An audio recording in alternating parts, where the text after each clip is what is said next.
नमो नमः। सुप्रभातम। आज मैं एक बहुत महत्वपूर्ण पद्य लेकर आया हूँ, ध्यान पूर्वक सुने। यह पद्य प्रायः विद्वान लोग अपने प्रवचनों में देते ही हैं, और यह एकमात्र पद्य यदि हमने इसका आचरण किया हमारा जीवन परिवर्तित हो सकता है, हम अपने लक्ष्य की प्राप्ति कर सकते हैं। आइए क्या है पद्य में देखें। उद्यमेन हि सिद्ध्यन्ति उद्यमेन हि सिद्ध्यन्ति कार्याणि न मनोरथैः। कार्याणि न मनोरथैः। न हि सुप्तस्य सिंहस्य न हि सुप्तस्य सिंहस्य प्रविशन्ति मुखे मृगाः। प्रविशन्ति मुखे मृगाः। पुनः एक बार बोले मेरे साथ सही तरीके से। उद्यमेन हि सिद्ध्यन्ति उद्यमेन हि सिद्ध्यन्ति कार्याणि न मनोरथैः। कार्याणि न मनोरथैः। न हि सुप्तस्य सिंहस्य न हि सुप्तस्य सिंहस्य प्रविशन्ति मुखे मृगाः। प्रविशन्ति मुखे मृगाः। अब इसके अर्थ पर ध्यान दें। अर्थ करने से पहले अन्वय करते हैं। अन्वय कैसे करते हैं तो ध्यान दें। यहाँ पर हो जाएगा, ये अव्यय है ही कहला जाएगा। ही कार्याणि, कार्याणि करता है। उद्यमेन सिद्ध्यन्ति मनोरथ ही न। दूसरी पंक्ति का अन्वय करेंगे। पुनः ही जो अव्यय पहले आ जाएगा ही। सुप्तस्य सिंहस्य मुखे मृगाः न प्रविशन्ति। कुछ शब्द अपने ओर से लगाना पड़ता है, ये तरीका है करने का। इसको देखें, लिख भी लें जो मैंने यहाँ लिखा है। ही कार्याणि उद्यमेन सिद्ध्यन्ति। केवलम अपने मन से जोड़ सकते हैं अर्थ को स्पष्ट करने के लिए। मनोरथ ही न। पुनः ही सुप्तस्य सिंहस्य मुखे मृगाः स्वयमेव न प्रविशन्ति।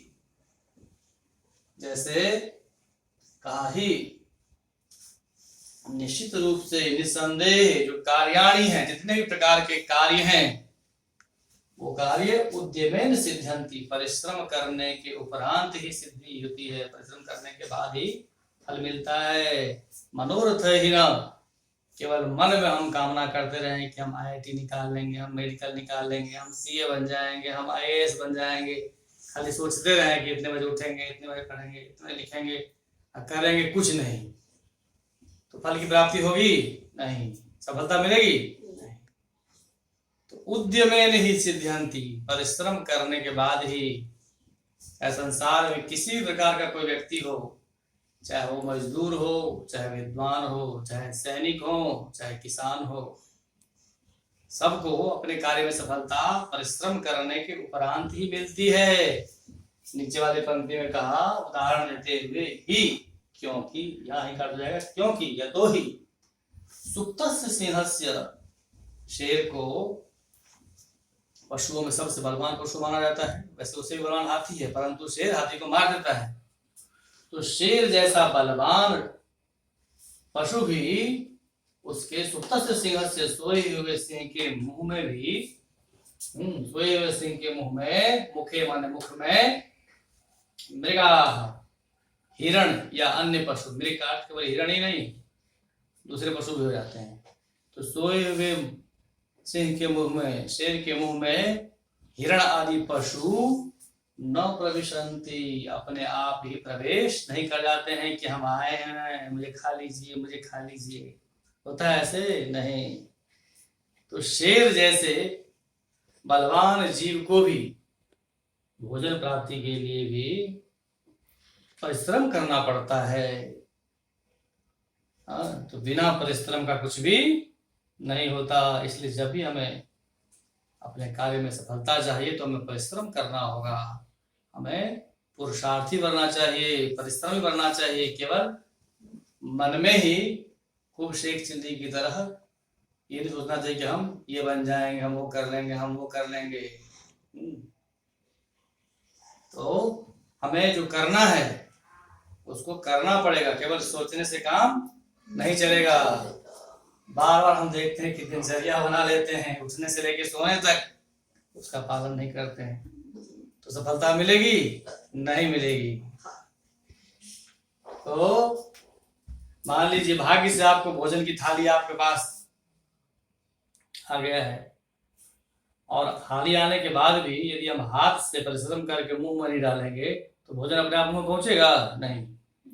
तो सामने थाली में रखा हुआ भोजन के लिए भी हाथ से हमें कर्म करना पड़ेगा, परिश्रम करना पड़ेगा, तभी हमारे पेट में वो पहुंचेगा।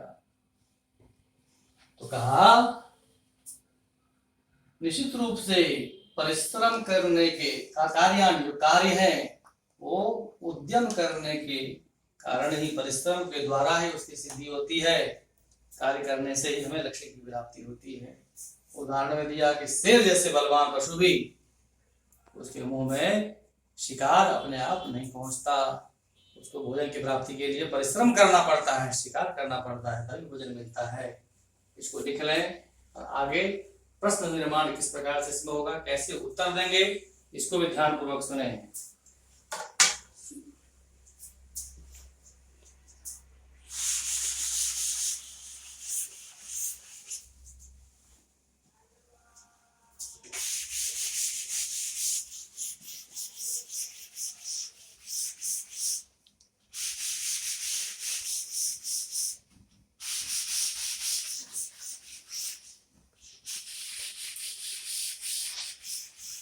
अब देखिए प्रश्न निर्माण कैसे हो सकता है इसमें। जैसे कि पहला प्रश्न मान लीजिए, कार्याणि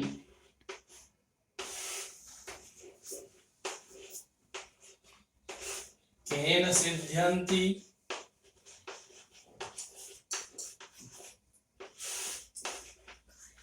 कार्याणि केन सिद्ध्यन्ति, केन तृतीया व्यक्ति एक वचन है तो क्या हो जाएगा? उद्यमेन। क्या हो जाएगा उत्तर? कार्याणि उद्यमेन सिद्ध्यन्ति। उद्यमेन ये हो गया एक पद है, इसी को यदि पूर्ण वाक्य में देना है, कार्याणि, एक छूट गया था, ध्यान दें।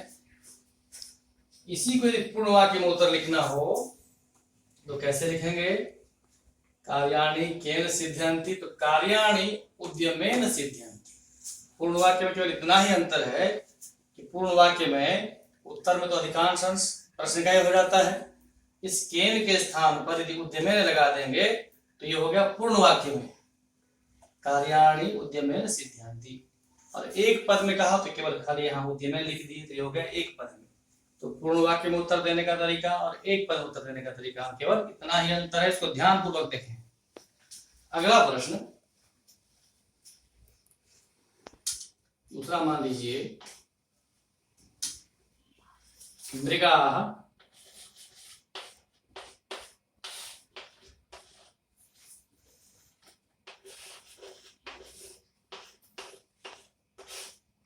कुत्र न प्रविशन्ति।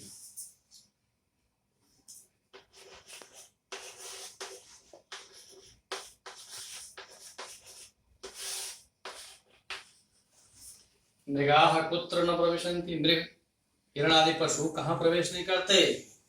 तो उत्तर में क्या हो जाएगा? देखिए इसमें था न ही सुप्तस्य सिंहस्य प्रविशन्ति मुखे मृगाः, मिटा दिया है तो हो जाएगा सिंहस्य मुखे। उत्तर में क्या हो जाएगा? सुप्तस्य सिंहस्य। सुप्तस्य सिंहस्य मुखे।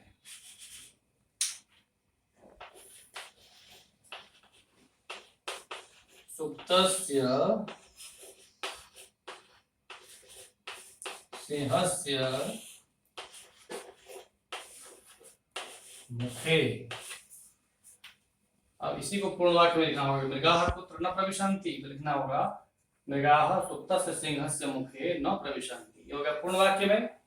और एक पद में, वैसे 3 पद यहाँ हो गए हैं लेकिन 3 पद के बिना स्पर्श होता नहीं, तो सुप्तस्य सिंहस्य मुखे न प्रविशन्ति।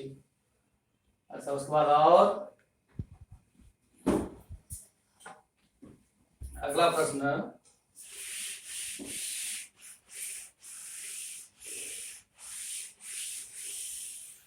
मान लीजिए तीसरा प्रश्न हो,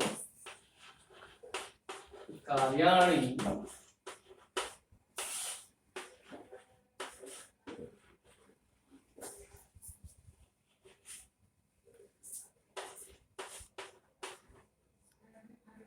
कैः न सिद्ध्यन्ति।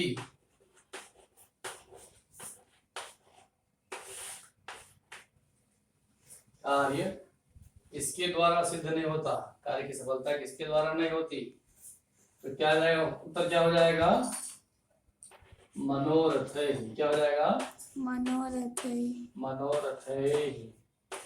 मनोरथ का अर्थ है मन की कामना। केवल मन में हम सोचते रहें, कल्पना करते रहें कि हम ये बन जाएंगे, वो बन जाएंगे, तो केवल सोचने से नहीं होगा, बल्कि करना पड़ेगा। तो कार्य इसी को पूर्ण वाक्य में होगा, हो जाएगा कार्याणि मनोरथैः न सिद्ध्यन्ति। एक पद में कहा तो केवल मनोरथ लिख दिया। तो दोनों प्रकार के प्रश्नों का उत्तर देने का तरीका आपको आ गया होगा। इस श्लोक को, इस पद्य को याद कर लें और परीक्षा उपयोगी प्रश्न के लिए तैयार रहें। पुनः एक बार सुन लें, उद्यमेन हि सिद्ध्यन्ति कार्याणि न मनोरथैः। कार्याणि किसी प्रकार के जो कार्य है वो परिश्रम करने के उपरांत ही उसकी सिद्धि होती है। हमें अपने लक्ष्य की प्राप्ति परिश्रम करने से होती है, केवल मन में सोचने मात्र से नहीं, कल्पना करने मात्र से नहीं। जैसे शेर जैसे बलवान शत्रु को भी, बलवान पशु को के मुंह में भी मृग आदि पशु शिकार अपने आप नहीं जाते। शिकार प्राप्त करने के लिए, भोजन प्राप्ति के लिए उनको भी परिश्रम करना पड़ता है। तो प्रस्तुत पद्य में परिश्रम का महत्व समझाया गया। आशा करते हैं आपको समझ आ गया होगा। इन्हीं शब्दों के साथ धन्यवाद। ओ